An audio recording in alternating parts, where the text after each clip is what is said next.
tous. Aujourd'hui, on va regarder dans l'évangile ce qui concerne la fin des temps parce que beaucoup sûrement se posent la question de qu'est-ce qui est en train de se passer en ce moment.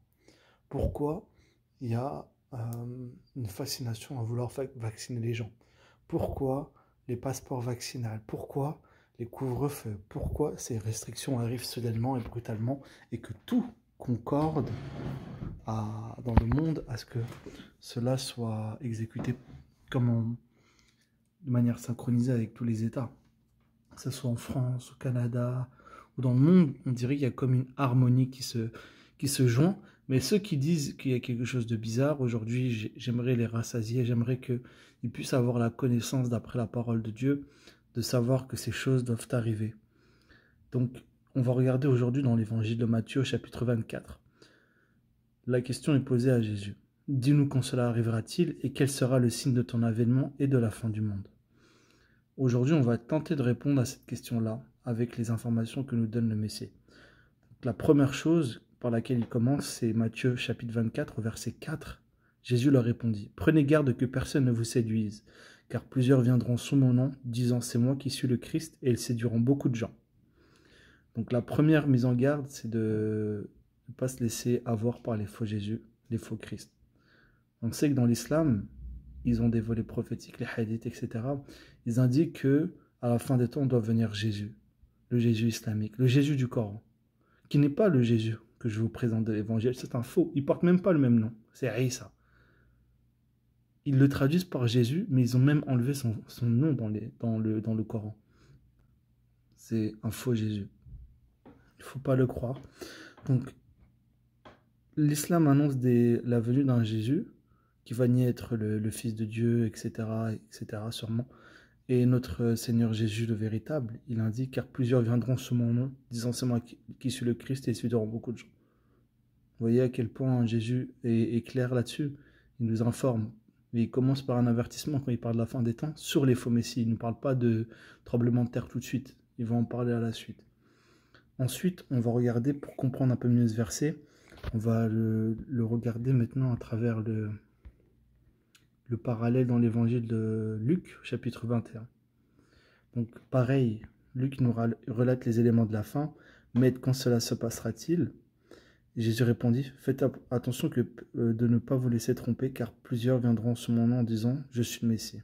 Et le temps est proche, ne les suivez pas. Jésus nous dit de ne pas les suivre. Si tu vois Jésus qui vient te dire, le temps il est proche, ne le suis pas. Il y aura des faux messies. Ils vont faire, vous savez, jusqu'à des grands miracles, jusqu'à faire descendre même le feu du ciel, possiblement. Jésus nous dit, ils vont faire des grands miracles. Il le dit dans l'évangile. Et regardez ce qui suit. Verset 9. Quand vous entendrez parler de guerre et de révolution, ne vous effrayez pas. Il faut que cela arrive d'abord, mais ce ne sera pas tout de suite la fin de ce monde. Donc il annonce les révolutions. C'est ce qu'on commence à entendre parler en France, etc. et tout.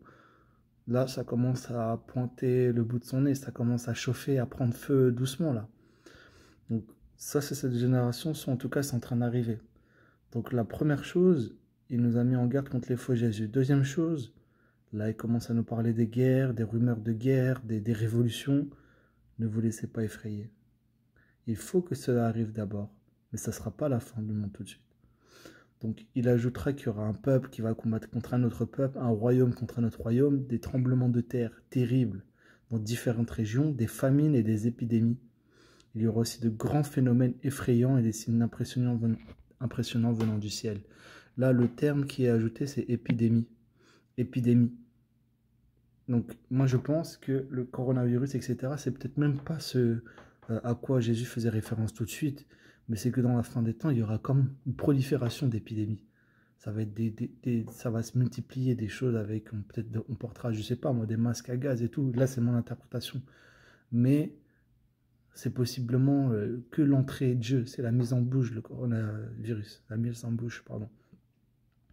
Donc là, on a vu que Jésus nous met en garde contre les faux Jésus. Et dans l'islam, ils attendent un Jésus. Mais Jésus, le Messie, le Christ, le Fils de Dieu, nous dit non. Il y aura des faux Messies. Sa parole est ferme, elle est claire. Ne les croyez pas. Celui qui veut croire, il désobéit au Messie, et le Messie avait parfaitement prophétisé. Il vient de Dieu. Si vous écoutez d'autres qui parlent au nom d'autres dieux, laissez-vous égarer. Il n'y aura pas Je ne sais pas comment vous allez être rattrapé ensuite. C'est aujourd'hui qu'il faut décider. Je ne sais même pas si c'est possible d'être rattrapé. Donc aujourd'hui, décidez de suivre le Messie Jésus-Christ, le Fils de Dieu. Il nous annonce aussi les phénomènes impressionnants venant du ciel. Possiblement, vous savez, vous entendez parler des projets HARP, comme quoi on peut manipuler le climat, on peut faire, même dans la ionosphère, sûrement des sons incroyables et tout. Et ben regardez pourquoi ces choses arrivent. C'est parce qu'ils sont en train de mettre en place l'arrivée du Dajjal, le faux Messie, l'Antichrist, le Mahdi, que les gens attendent, les musulmans attendent. Tout ça, c'est faux. Il y en a, ils disent, même je crois que le Mahdi, qui est comme une sorte de Messie musulman, qui doit venir avant Jésus, du Coran, eh ben, ils disent qu'il a été annoncé dans des magazines.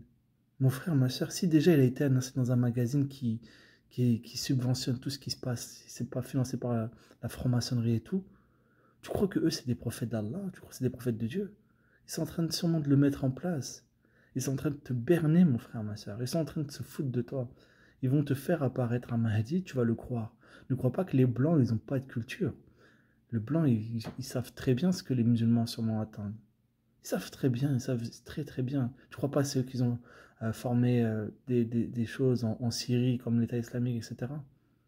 Ils connaissent de quoi ils parlent.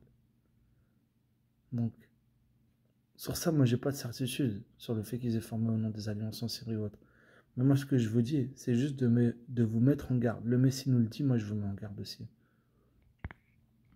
Et puis encore, il parle de la persécution. Mais avant cela, on vous arrêtera, on vous persécutera, on vous livrera pour être jugé, on vous mettra en prison. Donc là, il nous parle de la persécution, et c'est aussi dans l'évangile de Matthieu, au chapitre 24, il dit, ça sera que le commencement des douleurs. On vous livrera au tourment, on vous fera mourir, vous serez haïs de toutes les nations à cause de mon nom. À cause du nom de Jésus-Christ, le Fils de Dieu, nous serons haïs, nous chrétiens, de toutes les nations, au temps de la fin des temps. Ce ne sera pas Obama qui va nous faire attaquer. Ce ne sera pas le pape qui va nous faire attaquer. Je vous ai dit que dans l'islam, ils attendent à Isa, celui qui brisera la croix, celui qui égorgera le porc ou les porcs. Ce Jésus-là, s'il décide de demander à ce que les musulmans attaquent les chrétiens, croyez bien que cette parole-là se réalisera. On vous livrera au tourment, on vous fera mourir, vous serez haïs de toutes les nations à cause de mon nom. Sa parole est ferme et elle est claire.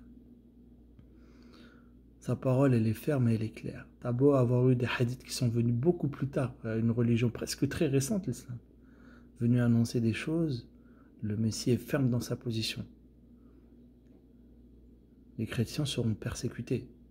Quand je dis c'est ferme, moi je crois que c'est ferme, je vais y croire. Tout ce que vous croyez en l'islam, si vous voyez Jésus et que vous croyez en lui, vous n'allez pas accomplir la volonté du Messie, le Fils de Dieu. Vous allez croire en faux. Un faux. Libre à vous si vous voulez être séduit par la fausseté et tout ce qui est mauvais. Donc il dit alors plusieurs succomberont et ils se trahiront et se haïront les uns les autres. Vous croyez que qui va mettre à mort les chrétiens à la fin des temps? Quelle religion va faire mettre à mort les chrétiens? Les bouddhistes? Est-ce que ça va être les juifs qui vont faire mettre à mort les chrétiens? Qui va faire mettre à mort les chrétiens? Est-ce que ce sera l'islam, les musulmans? Jésus, il est clair. Alors on vous livrera au tourment, on vous fera mourir, les chrétiens, et vous serez haïs de toutes les nations à cause de mon nom. Il a été clair, il n'a pas dit ça va bien aller, non. Vous savez ce que dit l'Apocalypse? Elle parle de décapitation de ceux qui ont le témoignage de Jésus à la fin des temps. Les chrétiens, ils se feront décapiter. Sûrement que les autres seront dans leur adoration de Dieu, vont dire nous on rend service à Dieu en tuant, en égorgeant. Pourtant, regardez ce qu'il est écrit dans l'Évangile. Regardez ce qui a été écrit dans l'Évangile. On n'inverse pas les choses. On n'inverse pas la vérité. Les saints de Dieu, ceux qui se font persécuter, c'est les chrétiens et même les juifs sûrement. Qui va faire cela? Plusieurs faux prophètes s'élèveront et ils séduiront beaucoup de gens.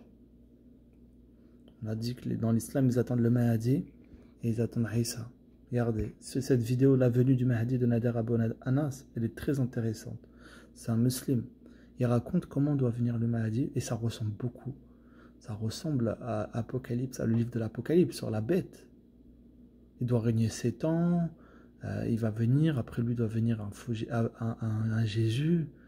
Vous savez ce qu'elle dit l'Apocalypse? Elle dit qu'il y aura une bête, ça va être comme un homme important, comme un homme politique, et avec lui viendra un homme qui ressemble à un agneau, de corps semblable à un agneau, mais qui parle comme un dragon. C'est-à-dire qu'il viendra sûrement le faux Jésus, tel que les musulmans l'attendent. Mais nous, c'est marqué sûrement de manière imagée dans l'Apocalypse. Regardez, Jésus nous dit il y aura des faux messies à la fin des temps. Comment les musulmans, vous pouvez croire en Isa et au Mahdi? Comment vous pouvez croire? Là, regardez, l'iniquité, elle sera accrue. La charité du plus grand nombre se sera refroidie. Ça va être devenu, chacun va se balancer, et l'autre va dire ma mère elle est chrétienne, l'autre c'est mon fils il est devenu chrétien, chacun va se balancer. Mais Jésus l'a dit, mais celui qui persévérera jusqu'à la fin sera sauvé. Là ça va être une question de voir des arbres, de se voir face à une épée, de se voir menacé d'un couteau, mais de ne pas renier sa foi en Jésus. En Jésus, ils ont persécuté Jésus. Nous, on sera persécutés aussi, chrétiens. Mais ça fait partie de la foi. Vous voyez, si on aurait voulu être heureux, on aurait pris des armes, on aurait fait une armée, on serait défendu. Mais Jésus l'a dit, quiconque vit par l'épée, il périra par l'épée. Et celui qui prend une arme, en gros, on le tuera de cette arme. Celui qui fait prisonnier, il sera fait prisonnier. C'est ce que dit l'Apocalypse. Nous, c'est la foi et la persévérance, c'est tout. Regardez la prophétie aussi. Cette bonne nouvelle du royaume sera prêchée dans le monde entier pour servir de témoignage à toutes les nations. Il n'a pas dit 3 nations, il n'a pas dit Israël. Toutes les nations. Alors viendra la fin. Avec la technologie Internet, etc. Même au Malawi ou je ne sais où, vous avez des évangiles qui sont disponibles. En Algérie, au Maroc, partout. Et là, il fait une référence dans le verset 15. C'est pourquoi lorsque vous verrez l'abomination de la désolation dont a parlé le prophète Daniel établie dans le lieu saint, que celui qui lit fasse attention. Et là, il semble que ça soit une référence au temple de Dieu qui aura été profané. Donc possiblement qu'ils vont construire un nouveau temple à Jérusalem, et possiblement qu'il sera profané par des symboles islamiques. Ils vont mettre la pierre noire, ils vont mettre... Voilà, ça va devenir une mosquée, le truc. Ils vont faire beaucoup de symboles islamiques dessus. Une corne et tout, et ils vont profaner le temple de Dieu, possiblement. Mais, regardez, la prophétie, les Juifs, ça fait 2000 ans, le temple est détruit. Le temple, il existait au temps de Jésus. Et Jésus l'avait dit, il ne restera pas une pierre sur une pierre qui ne sera renversée du temple. Et le temple a été détruit jusqu'à aujourd'hui. Et quand Jésus l'a dit, c'est, voilà. Donc, le temple, nous sommes le temple de Dieu. On est le temple du Saint-Esprit. Dieu, il peut habiter dans une maison ou pas une maison. Mais nous sommes son corps. Dans son temple. C'est-à-dire qu'en nous peut habiter Dieu. Le temple, c'est pas... Voilà, le temple, il a été détruit d'ailleurs aujourd'hui. Mais lorsqu'ils vont le reconstruire, il sera profané. Ensuite, voilà, là, ça va être des temps terribles. Ceux qui sont en Judée, qui fuient dans les montagnes, que celui qui soit sur les toits ne descende pas pour prendre ce qui est dans sa maison, que celui qui est dans les champs ne retourne pas en arrière prendre son manteau. Malheur aux femmes enceintes qui allaiteront ces jours-là, priez pour que votre fuite n'arrive pas en hiver, ni un jour de sabbat. Ça va être des temps terribles, car la détresse sera si grande qu'il n'y en a pas eu de pareil depuis le commencement du monde jusqu'à présent et qu'il n'y en aura jamais. C'est jamais de l'histoire de l'humanité, depuis toutes les guerres qu'il y a eu, jamais il y aura eu un moment pareil. Là, ça va être du surnaturel. Ils vont faire apparaître des choses. Les Français, ils vont voir sûrement le Mahdi et tout. Ils vont dire, oh, ça y est, on est dans les temps incroyables. Le monde, ça y est, il a changé. On n'avait jamais vu ça, on n'y croyait pas. Regarde, là, c'est des prophètes, des trucs. Et ils vont croire. Quand Jésus nous dit non. Regardez, il y a marqué, si quelqu'un vous dit alors, le Christ est ici, ou il est là, ne le croyez pas. Vous voyez? Chapitre au verset 23. C'est ce que je vous dis. Et regardez, tellement les temps seront terribles, il nous dit. Et si ces jours n'étaient pas abrégés, personne ne serait sauvé. Mais à cause des élus, ces jours seront abrégés.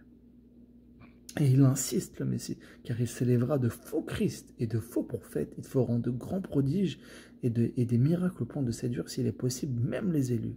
C'est-à-dire que même nous, les chrétiens, même, on pourra presque être séduits. On va dire, waouh, c'est Jésus, c'est pas possible autrement. Ça va aller trop loin, des miracles, les feux du ciel, les trucs, il aura l'air gentil, il va connaître toutes les choses de Dieu, il va nous informer des choses nouvelles, il va... Non, c'est faux. Ne le croyez pas. Vous savez, il y a un hadith, Salih, qui dit que... je ne sais pas si c'est ça, mais il y a un hadith qui dit, d'ailleurs il a cité Abu Nas, que Jésus va descendre à côté d'un minaret blanc à Damas. Il me semble que c'est Abu Nas qui l'a cité, enfin bref. À la fin des temps, que le Messie, dans l'islam, il va descendre à côté d'un minaret blanc à Damas. Parce qu'il doit revenir, le Messie de l'islam, comme je vous ai dit. Et regardez ce que nous dit Jésus, le véritable. Au verset 23, si quelqu'un vous dit alors, le Christ est ici ou il est là, ne le croyez pas. Vous voyez, on dit les évangiles, ils ont été modifiés. Comment ça a été modifié? C'est avant, ils te disent ce qui allait arriver jusqu'à aujourd'hui. Quand l'islam, ils te disent qu'il y aura un Jésus, nanani, nanana, ils ne portent même pas son nom. Isa, al-Masih. Vous voyez ce que je veux dire? Le Christ est ici, le Messie est là. Al-Masih, il est là, il est là, il est là. Ne le croyez pas. Et regardez pourquoi ne pas le croire. Voici, je vous l'ai annoncé d'avance. Verset 25. Tout ce que je vous ai dit, ça se résume à ça. Voici, je vous l'ai annoncé d'avance. Oui, l'islam est venu après, mais c'était pour confirmer. Voici, je vous l'ai annoncé d'avance. Point barre. Point barre. L'évangile te dit, quiconque va plus loin et ne demeure pas dans la doctrine de Christ, genre, c'est pas bon. Il faut demeurer dans la doctrine de Christ. C'est ce qu'il nous a donné. Dieu, il a envoyé un homme saint. Il a envoyé le fils de le Messie, pour que ces évangiles soient altérés, pour qu'un guerrier à la fin il tienne la parole d'Allah. Donc voilà. Et regardez à quel point il annonce. Regardez, il dit je vous l'ai annoncé d'avance. Et regardez à quel point il insiste sur les faux messies, Jésus. Regardez à quel point il insiste. Si donc on vous dit, il répète, voici il est dans le désert, n'y allez pas. Voici il est dans les chambres, ne le croyez pas. Donc vous allez voir, on va vous dire, oh le Messie Isa, il est là dans le désert, à côté du minaret blanc, subhanallah, ça y est, il est là, il est dans la Mecque, il est dans... Si donc on vous dit, il est là ou là, ne le croyez pas. Nous, on est les brebis de Dieu, on n'est pas des égarés. On n'est pas des égarés. Je prends le temps de faire une vidéo, mes frères et sœurs, on n'est pas des égarés. Et regardez comment il déclare sa venue à lui. C'est car comme l'éclair part de l'Orient et se montre jusqu'à l'Occident, ainsi sera l'avènement du Fils de l'homme. Tous, on va le voir. Ça va être comme un éclair. Et il me semble que ça va être à Jérusalem, ça à ce moment-là. Ce passage, si vous connaissez un peu la Bible, lisez Zacharie chapitre 12, verset 10. Lisez ce passage. Vous allez voir quelque chose qui va vous étonner.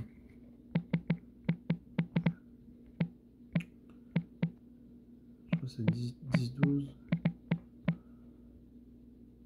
C'est 12, 10, pardon. Regardez ce passage. Là, c'est Dieu qui parle. Là, on a vu comment il a dit Jésus. Ça allait être comme l'éclair, on allait le voir. Regardez ce que dit Dieu maintenant. Alors, c'est à la fin des temps, il me semble, là, sur ce passage. Alors, je répondrai sur la maison de David et sur les habitants de Jérusalem un esprit de grâce et de supplication. Et ils tourneront les regards vers moi, celui qu'ils ont percé. Ils pleureront sur lui comme on pleure sur un fils unique. Ils pleureront amèrement sur lui, comme on pleure sur un premier-né. Donc là, c'est clair. On voit très bien que ça semble bien faire référence à Jésus. Donc voilà. Là, on a vu le retour. Et maintenant, on va se dire, oui, si Jésus... pourquoi l'islam? Pourquoi l'islam? Je vous invite à regarder cette fresque qui est dans l'aéroport de Denver. Cette fresque, elle m'évoque dans le coin de ma tête. Je ne sais pas si c'est par révélation ou par analogie, mais regardez cette fresque-là. on voit un homme vêtu de vert avec un sabre arabe, avec une arme de guerre, il me semble que c'est un AK-47 ou je ne sais quoi, une arme américaine, et avec un couteau au fond. À droite, ça semble être des monuments de type un peu arabe, etc. Des femmes qui pleurent à gauche, avec un voile ici. Un homme barbu, des gens qui sont comme en train de se lamenter, des enfants, regardez, qui sont en bâillonnés, qui sont en train de... ballottés, pardon, qui sont en train de... je sais pas, qui sont morts. Regardez, c'est une colombe. Une colombe, la colombe, c'est... Quand Jésus a été baptisé, le Saint-Esprit est tombé sur lui comme une colombe. On regarde cet homme qui est vêtu de vert avec un sabre arabe et un masque à gaz et un chapeau de comme l'armée nazie et une arme de guerre avec, on dirait, comme des minarets ou des choses un petit peu à droite, des choses un peu décoration un peu orientale, et il tient une arme de guerre, je sais pas ce que c'est un MK ou je sais pas quoi. Donc voilà, ici on voit que c'est un homme de verre. Et cet homme, pourquoi il me fait penser à l'antéchrist? Parce que dans la Bible, elle parle pas d'un antéchrist, la Bible. Il n'y en a pas un seul qui va venir. Il y en a deux, voire trois. Il y a un homme de guerre, un émir, un homme important, comme un émir, comme un homme important. Il y a comme un prophète qui va venir. D'ailleurs, la Bible, elle l'appelle le faux prophète. Il va venir avec lui. Et il y a autre chose qui va venir, c'est, il me semble, c'est comme une entité démoniaque, comme Allah peut-être qui va venir sous une autre forme, comme disent la hadith. Donc voilà. En tout cas, ce que je sais, c'est qu'il semble bien en avoir deux, ça c'est sûr. Le troisième reste à vérifier. Donc la colombe, on voit un homme de verre. Pourquoi le verre fait penser à l'islam? Moi, je ne vais pas dire comme disent les autres à la télé ou autre. Regardez, le verre, pourquoi ça fait penser à cet homme, au symbole de l'islam des Arabes? Pourquoi? Parce que d'une, il a un sabre arabe. Deux, il a une âme de guerre, ok, on peut se dire ça encore à la rigueur, on ne sait pas. Mais de trois, la tenue habillée en vert, la symbolique, ça a une grande importance. Et regardez ce que disent... pourquoi le vert représente l'islam? Parce que, regardez, parce qu'il est censé être la couleur préférée de Mohammed, le prophète de l'islam aurait porté un manteau et un turban vert, et ses écrits sont pleins de références à cette couleur. Un passage du Coran décrit le paradis comme un endroit où les gens porteront des vêtements verts, en soie fine. Un hadith enseigne et dit: lorsque l'apôtre d'Allah parvint au crépuscule de sa vie, il était couvert d'un ibra bird, un morceau de tissu vert. Ainsi, lorsque l'on trouve le vert dans la reliure du Coran, sur les dômes des mosquées et aussi dans les campagnes politiques. Donc là, c'est sur le site slate.fr. Je ne sais pas pris un site musulman ou autre. Voilà, c'est un truc un peu pour les jeunes, etc. Mais là, on voit que c'est la couleur préférée du prophète de l'islam. D'accord? Donc moi, je vous laisse méditer là-dessus. Cet homme, il représente peut-être, vous savez qui c'est, le Mahdi. L'homme de guerre. Regardez, la colombe, ça c'est pas quoi. Soit ça représente la persécution, j'en perds mes mots, la persécution des chrétiens ou autres, avec un sabre arabe, la persécution des colombes. Je sais pas ce que ça fait référence à quoi, au Saint-Esprit ou autre.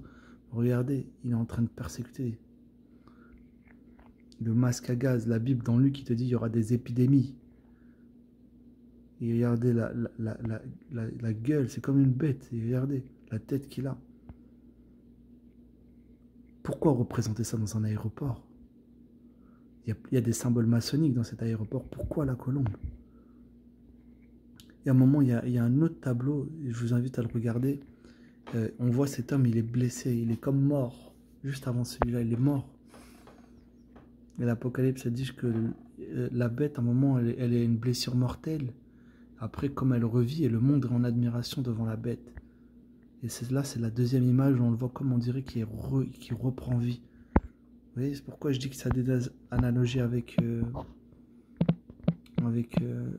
l'Apocalypse. Il faut que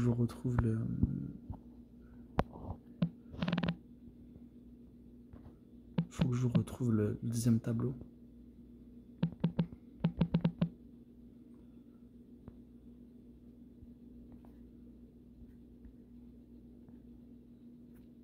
Parce que j'ai... Ouais, il y en a un.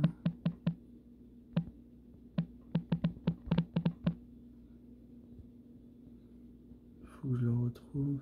Ah, il est là. Regardez. C'est ça. On le voit à un moment, il est mort. Vous voyez, il y a comme du rouge, un bandeau rouge, on dirait qu'il est mort. Il y a 2 colombes sur lui, etc. Les 2 colombes, ça représente quoi? 2 oiseaux blancs. L'Apocalypse, ça nous dit qu'à la fin, il y aura comme 2 prophètes qui vont émerger à la fin des temps et qui vont prêcher. Après, qui seront mis à mort, mais qui vont ressusciter et être montés au ciel ensuite devant tous. Ben, regardez cette image-là. Vous la voyez? Regardez, les gens ils se prennent en photo devant, au calme.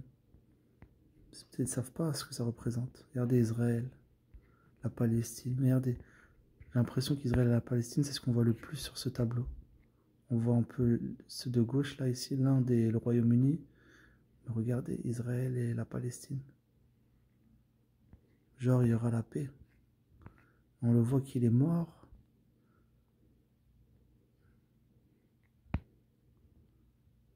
On le voit qu'il est mort et qu'il ressuscite. Vous savez pourquoi? Regardez, là, regardez l'arc-en-ciel. Il fait comme un parcours, il va vers la droite. Et pourquoi je vous dis que c'est la suite de cette image? C'est parce que l'arc-en-ciel, comme il continue ici, vous voyez, et il repart à la droite. Il faut les voir. J'ai pas les 2 extraits à côté, mais voilà, c'est ça l'idée. Donc vraiment, soyez prêts. On est dans des temps où on fait ces genres de vidéos, etc. Parce qu'on est possiblement dans les générations de la fin. Et si je me tais, quel serait mon sort? Que je sais que je dis ces choses-là et que je les cache. Quel serait mon sort? Même si c'est fou, je m'en fous. Les gens vont dire ce qu'ils veulent aujourd'hui. Vous voyez ce que je veux dire? Ils peuvent dire ce qu'ils veulent. Oui, c'est faux, nanani, t'es bête, tu connais rien, fais-toi vacciner, attends, c'est normal. Chacun est libre de faire ce qu'il veut. Nous, on a une conscience spirituelle, une conscience morale. On ne sait pas ce que ça va donner, ces choses-là. Ils sont en train de forcer, forcer, de sorte que tu sois obligé de faire ça. Tu n'es plus libre. On est dans un monde grave, sous des mesures sanitaires. Ils sont là en train de faire des choses très graves. Donc voilà, moi je vous invite à réfléchir là-dessus. Regardez, j'ai fait des vidéos où j'explique un peu des choses sur la mort du prophète, sur Jésus Seigneur dans le Coran, pour que vous puissiez savoir au début. Il y a un verset où Allah dit clairement que Jésus il est bien Seigneur avec Allah, après que le Coran il dit non. Donc c'est soit des contradictions, soit une période où le prophète est chrétien, soit il faut s'interroger à tout sur l'islam. Ne pas juste croire ce que disent les imams, c'est pas beau. Ils vont t'embellir, mais quand tu commences à gratter dans les textes, peut-être que tu vas être très grandement surpris. Moi, je t'invite à lire l'évangile, mon frère, ma soeur. Je t'invite à lire en toute transparence. Nous, l'évangile, c'est la mort sur la croix.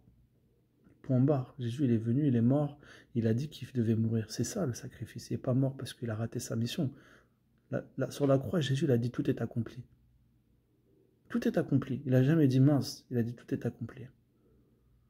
Parce qu'il fallait que ces choses arrivent.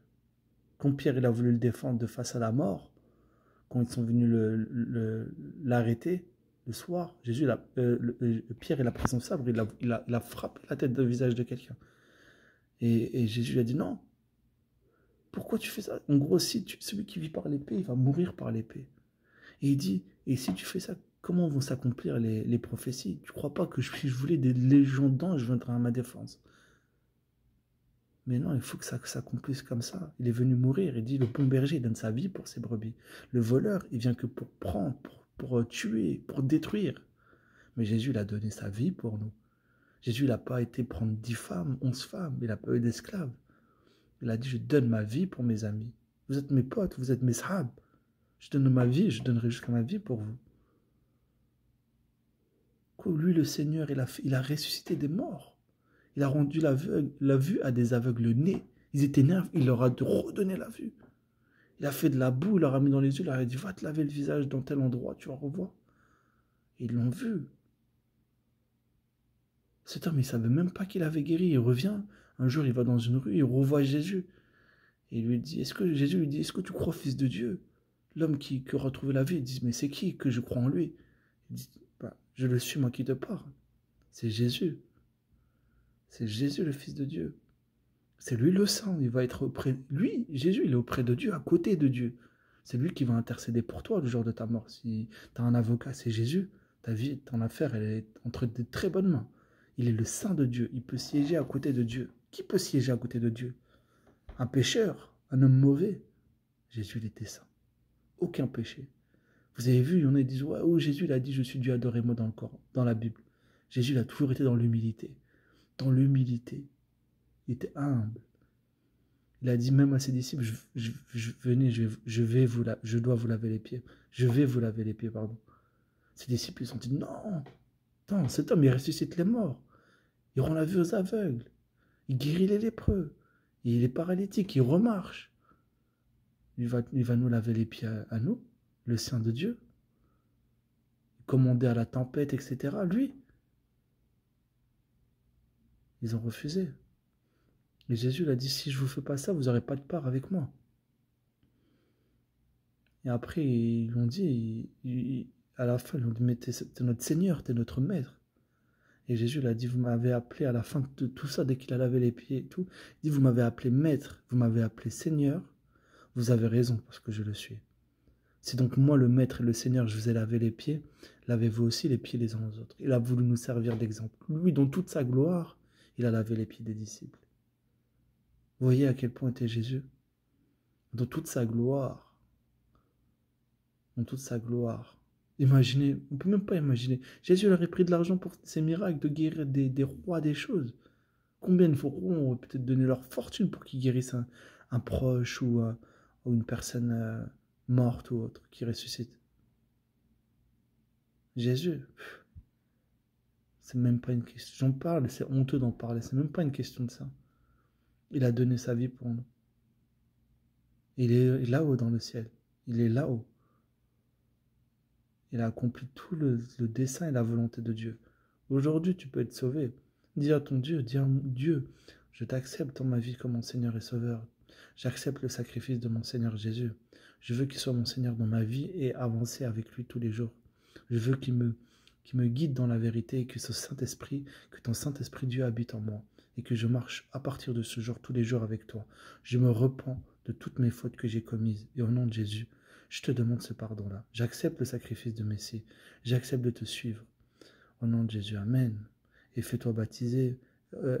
Dis-lui toutes tes fautes et marche avec Dieu aujourd'hui. Tout est pardonné. Tout est pardonné. Tout simplement. Sois béni, que le Seigneur vous guide vers la vérité, qui vous comble de ses bienfaits, qui vous comble d'amour, qui soit avec vous tous les jours à vos côtés et qui vous garde selon sa sainte grâce. Au nom de Jésus, Amen.